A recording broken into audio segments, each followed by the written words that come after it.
একাত্তরের মুক্তিযুদ্ধ আর গণহত্যা নিয়ে বাংলাদেশ ও পাকিস্তানের অবস্থান এখনো দুই মেরুর মতো ভিন্ন। পাকিস্তানের দাবি, আনুষ্ঠানিকভাবে ক্ষমা প্রার্থনা, সম্পদের সুষম বন্টন সহ ১৯৭১ সালের যেসব অমীমাংসিত বিষয়ের কথা বাংলাদেশ বলছে সেগুলো আগেই দুদফায় সমাধান হয়ে গেছে, কিন্তু সেটির সঙ্গে একমত নয় বাংলাদেশ। দুদিনের সরকারি সফরে গেল ২৩ আগস্ট ঢাকায় আসেন পাকিস্তানের উপপ্রধানমন্ত্রী ও পররাষ্ট্রমন্ত্রী মোহাম্মদ ইসাকদার।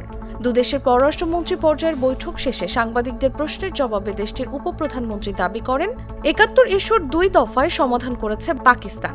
তিনি বলেন, ইস্যু দুবার নিষ্পত্তি করা হয়েছে, ১৯৭৪ সালে, এরপর ২০০০ সালের গোড়ার দিকে যখন জেনারেল মোশাররফ এখানে এসেছিলেন এবং তিনি গোটা পাকিস্তান জাতির পক্ষ থেকে বাংলাদেশের সমগ্র জাতির উদ্দেশ্যে কথা বলেছিলেন।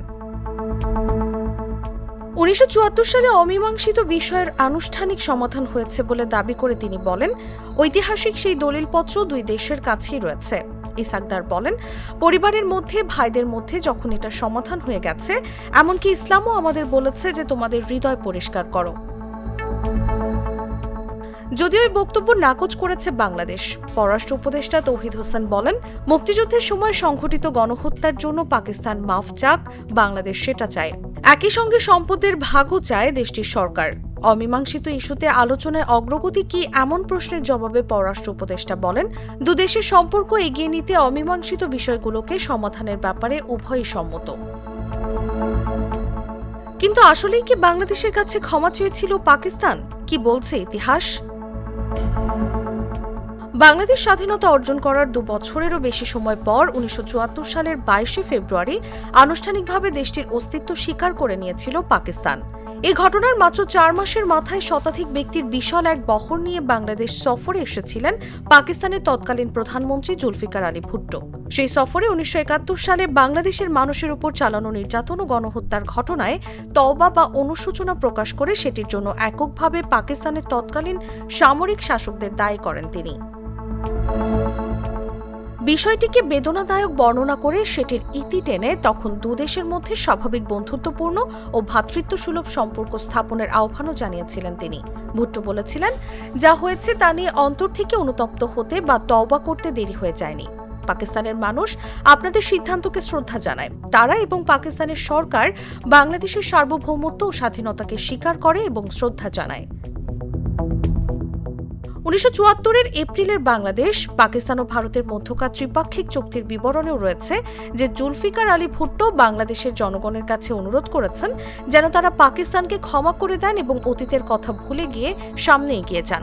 শেখ মুজিবুর রহমানের তরফ থেকেও অতীত ভুলে নতুন সূচনা করার এবং ক্ষমার নিদর্শন হিসেবে বিচার না চালানোর সিদ্ধান্তের কথার উল্লেখ রয়েছে যুক্তরাষ্ট্রের সংবাদ মাধ্যম নিউ ইয়র্ক টাইমসের একটি আর্কাইভ প্রতিবেদনে। এরপর ২০০২ সালে পাকিস্তানের তৎকালীন প্রেসিডেন্ট জেনারেল পারভেজ মোশাররফ বাংলাদেশ সফরে এসে পুনরায় দুঃখ প্রকাশ করেন। তবে বাংলাদেশের পক্ষ থেকে বারবার অবিভক্ত পাকিস্তানের রাষ্ট্রীয় সম্পত্তির ভাগ চাওয়া হলে পাকিস্তানের কোনো সরকারই সেটি বুঝিয়ে দেননি। এমনকি ১৯৭৪ সালে বিষয়গুলো নিয়ে ভুট্টোর সঙ্গে দফায় দফায় বৈঠক করেও ঐক্যমত্যে পৌঁছাতে পারেনি বাংলাদেশের তৎকালীন প্রধানমন্ত্রী শেখ মুজিবুর রহমান। বিশেষত দায় ও সম্পদের বন্টন প্রশ্নে পাকিস্তান অযৌক্তিক মনোভাব প্রকাশ করার কারণে আলোচনা ভেস্তে গেছে বলে সে সময় সাংবাদিকদের জানিয়েছিলেন বাংলাদেশের তখনকার পররাষ্ট্রমন্ত্রী ড কামাল হোসেন। ফলে বিষয়টি এখনও অমীমাংসিতই রয়ে গেছে বলে মনে করেন বিশ্লেষকরা। এর আগে চলতি বছরের ১৭ এপ্রিল বাংলাদেশ পাকিস্তান পররাষ্ট্র সচিব পর্যায়ের বৈঠকের পর বাংলাদেশের পক্ষ থেকে মুক্তিযুদ্ধের নৃশংসতার জন্য ক্ষমা কিংবা স্বাধীনতা পূর্ব অভিন্ন সম্পদের জন্য বকেয়া অর্থ দাবির মতো বিষয় ফলাও করে প্রচার করা হয়। এছাড়া স্বাধীনতা পূর্ব ক্ষতিপূরণ হিসেবে বাংলাদেশের অন্তর্বর্তী সরকার পাকিস্তানের কাছে ৪.৩২ বিলিয়ন বা $৪৩২ কোটি চেয়েছে বলেও তখন পররাষ্ট্র মন্ত্রণালয়ের পক্ষ থেকে জানানো হয়েছিল। তবে পাকিস্তান দাবি করলে ৭১ ইস্যু সমাধান হবে না। এর জন্য প্রয়োজন হবে বাংলাদেশের স্বীকৃতির।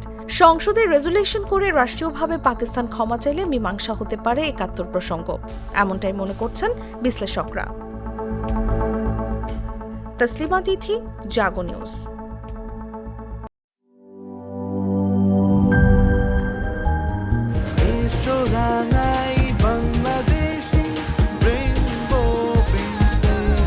Rainbow Paints ছড়াও জীবনের রং।